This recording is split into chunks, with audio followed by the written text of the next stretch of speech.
भारत और रूस के रिश्ते कोई नए नहीं हैं, बल्कि शीत युद्ध के द्वार से ही दोनों देशों के बीच विश्वास, सहयोग और रणनीतिक साझेदारी की एक लंबी परंपरा रही है। 2022 में जब रूस यूक्रेन युद्ध शुरू हुआ और पश्चिमी देशों ने रूस पर आर्थिक प्रतिबंध लगाए, तो ज्यादातर देशों ने रूस से व्यापार घटा दिया। मगर भारत ने स्ट्रेटेजिक ऑटोनॉमी को अपनाते हुए साफ कहा कि वह अपने राष्ट्रीय हितों से समझौता नहीं करेगा। इसी का नतीजा रहा कि भारत रूस से बड़े पैमाने पर डिस्काउंटेड क्रूड ऑयल खरीदने लगा। केवल 2021 से 2023 तक भारत की रूस से तेल खरीद में 10 गुना से भी अधिक की वृद्धि हुई, जिससे भारत को करोड़ों डॉलर की बचत हुई। इसके चलते भारत आज दुनिया में रूस का सबसे बड़ा तेल आयातक बन गया है। लेकिन यह डील केवल सस्ता तेल पाने की कहानी नहीं है, इसके पीछे है गहरी रणनीति। रूस को जहां एक भरोसेमंद मार्केट मिला, वहीं भारत को सिर्फ तेल ही नहीं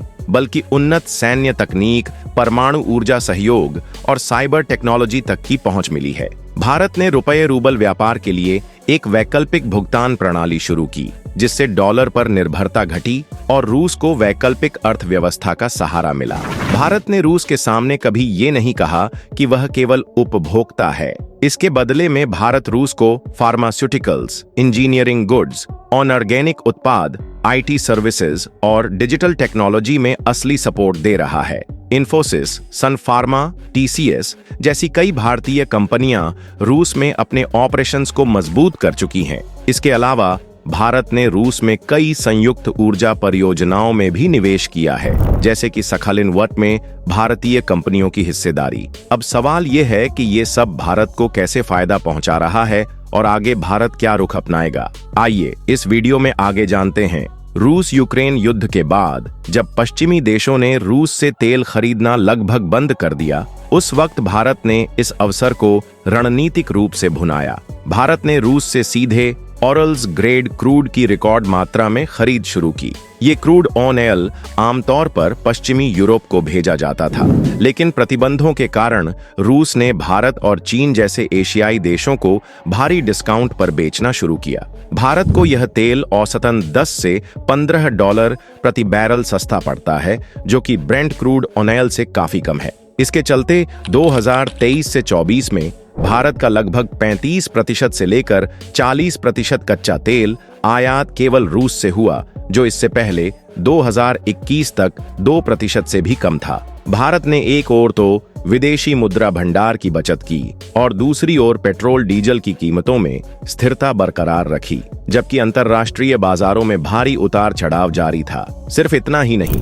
भारत ने इस कच्चे तेल को रिफाइन करके न केवल घरेलू जरूरतें पूरी की, बल्कि इसे रिफाइंड प्रोडक्ट जैसे डीजल और पेट्रोल के रूप में यूरोप और अफ्रीका को भी एक्सपोर्ट किया, जिससे भारत का ट्रेड बैलेंस सुधरा और विदेशी मुद्रा अर्जन भी बढ़ा। रूस से तकनीकी सहयोग, एक रणनीतिक साझेदारी। भारत और रूस के बीच रक्षा, ऊर्जा, अंतरिक्ष और डिजिटल तकनीक जैसे क्षेत्रों में सहयोग सिर्फ ऐतिहासिक नहीं बल्कि लगातार प्रगतिशील भी है। S-400 ट्रायम्फ मिसाइल सिस्टम की डिलीवरी रूस से भारत को 2021 में शुरू हुई, जो कि भारत की वायु रक्षा प्रणाली के लिए एक बड़ा गेम चेंजर है। इस मिसाइल प्रणाली की रेंज 400 किलोमीटर तक है और यह हवा में कई लक्ष्यों को एक साथ ट्रैक और नष्ट कर सकती है। भारत को इसकी 5 रेजिमेंट मिलनी है, जिनमें से अधिकांश की डिलीवरी पूरी हो चुकी है। ऊर्जा क्षेत्र में कुडनकुलम परमाणु ऊर्जा संयंत्र तमिलनाडु रूस के सहयोग से विकसित हो रहा है, जिसमें VVER 1000 प्रकार के रिएक्टर लगाए जा रहे हैं। यह प्लांट भारत के परमाणु बिजली उत्पादन में सबसे अहम भूमिका निभा रहा है और इसकी 6 यूनिट्स पूरी होने पर यह अकेला संयंत्र 6000 मेगावाट की उत्पादन क्षमता देगा। इसके अलावा भारत के महत्वाकांक्षी गगनयान मिशन के अंतरिक्ष यात्रियों को रूस के Gagarin research centre star city में ट्रेनिंग दी गई। रूस की ये ट्रेनिंग न केवल तकनीकी रूप से एडवांस्ड है, बल्कि मनोवैज्ञानिक और शारीरिक प्रशिक्षण में भी अहम मानी जाती है। इससे भारत को 2025 तक अपने पहले मानव युक्त अंतरिक्ष मिशन की तैयारी में सीधा लाभ हुआ। 2023 में भारत और रूस ने डिजिटल सहयोग बढ़ाते हुए AI, साइबर सिक्योरिटी और क्वांटम कंप्यूटिंग जैसे उभरते क्षेत्रों में साझा कार्यक्रम शुरू किए। Russia India digital economy working group के तहत कई MOUs साइन हुए हैं ताकि दोनों देशों के स्टार्टअप्स और साइबर रक्षा तंत्र एक साथ काम कर सकें। तो सवाल अब ये है कि भारत रूस को क्या दे रहा है। चलिए अब इसी के बारे में बात करते हैं। भारत ने रूस के साथ व्यापारिक संतुलन को बेहतर करने के लिए रुपये रूबल व्यापार व्यवस्था को अपनाया, जिससे रूस को अमेरिकी डॉलर की निर्भरता से राहत मिली। इस व्यवस्था के तहत रूस भारतीय रुपए में भुगतान स्वीकार कर सकता है, जो स्विफ्ट प्रतिबंधों के बाद उसके लिए बेहद फायदेमंद रहा। इसके परिणाम स्वरूप भारत से रूस को निर्यात में 2022 की तुलना में 2023 में 30% से अधिक वृद्धि दर्ज की गई। भारत ने रूस को दवाइयों, चिकित्सा उपकरणों और टीकों का निर्यात काफी बढ़ाया है, जिनमें कई WHO अप्रूव्ड जेनरिक मेडिसिन शामिल हैं। रूस में भारतीय दवाओं की विश्वसनीयता बहुत अधिक है, खासकर डॉक्टर रेड्डीज, सन फार्मा और सिप्ला जैसी कंपनियों की। इसके अलावा भारत से रूस को इंजीनियरिंग गुड्स, ऑर्गेनिक उत्पाद और भारतीय चाय कॉफी की डिमांड भी तेजी से बढ़ी है। रूस भारत की दार्जिलिंग और असम टी का सबसे बड़ा यूरोपीय उपभोक्ता बन चुका है। भारत की कई प्रमुख IT कंपनियां जैसे TCS, Tata consultancy services, Infosys और विप्रो रूस में अपने क्लाइंट बेस को बनाए रखने के लिए लोकल हायरिंग और जॉइंट वेंचर्स के जरिए उपस्थिति दर्ज करा रही हैं। खासकर रूस में बैंकिंग और रिटेल ऑटोमेशन सेक्टर में भारतीय IT सेवा प्रदाताओं की हिस्सेदारी लगातार बढ़ रही है।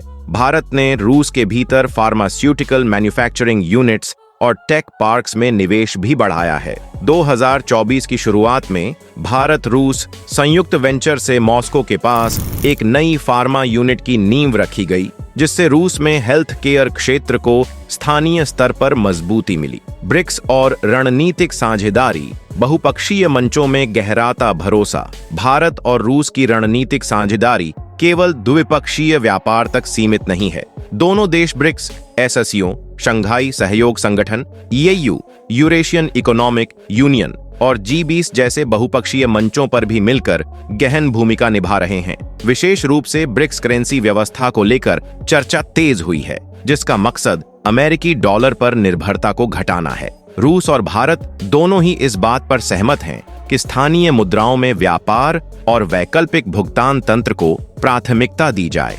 2023 की BRICS समिट में रूस और भारत ने सुझाव दिया कि डिजिटल पेमेंट और क्रॉस बॉर्डर ट्रांजैक्शन में UPI सरीखी तकनीक का उपयोग किया जा सकता है। इससे ग्लोबल साउथ को अमेरिकी आर्थिक नियंत्रण से राहत मिलेगी। भारत ने ब्रिक्स में ब्राजील, रूस, भारत, चीन, साउथ अफ्रीका के अतिरिक्त नए सदस्यों जैसे ईरान और सऊदी अरब के स्वागत में भी सहमति जताई, जिससे भारत रूस की वैश्विक रणनीतिक समन्वय और मजबूत हो रही है। रूस चाहता है कि भारत एशिया में एक संतुलनकारी शक्ति के रूप में उभरे, विशेषकर चीन के बढ़ते प्रभाव को ध्यान में रखते हुए। इसीलिए रूस भारत को ऊर्जा, रक्षा, साइबर सिक्योरिटी और स्पेस टेक्नोलॉजी में दीर्घकालिक साझेदारी की पेशकश कर चुका है। भारत ने भी रणनीतिक रूप से रूस के साथ रूस भारत रणनीतिक संवाद को मजबूत किया है, जिससे भू राजनीतिक स्थिरता के लिए दोनों देश साझा दृष्टिकोण बना सकें। वेस्ट की चिंता और भारत का संतुलन। रूस यूक्रेन युद्ध शुरू होने के बाद अमेरिका और यूरोपीय देशों ने रूस के खिलाफ सख्त आर्थिक प्रतिबंध लगाए और भारत सहित अन्य देशों पर दबाव बनाया कि वे रूस से व्यापारिक संबंध सीमित करें। लेकिन भारत ने एक स्वतंत्र और संतुलित विदेश नीति को प्राथमिकता दी। भारत ने स्पष्ट किया कि राष्ट्रीय ऊर्जा सुरक्षा सर्वोपरि है और उसने रूस से कच्चे तेल की खरीद को जारी रखा, जिससे भारत को डिस्काउंटेड दरों पर ऊर्जा आपूर्ति मिली और घरेलू उपभोक्ताओं को राहत दी गई। साथ ही भारत ने संयुक्त राष्ट्र सहित सभी मंचों पर युद्ध विराम और बातचीत की वकालत की। भारत ने न तो रूस के खिलाफ प्रतिबंधों में भाग लिया, न ही किसी पक्ष को खुला समर्थन दिया, बल्कि डिप्लोमेसी और डायलॉग को ही समाधान बताया। प्रधानमंत्री नरेंद्र मोदी का बयान यह युद्ध का युग नहीं है, जो उन्होंने पुतिन से कहा था, बाद में संयुक्त राष्ट्र महासभा और G20 घोषणा पत्र में भी उद्धृत हुआ।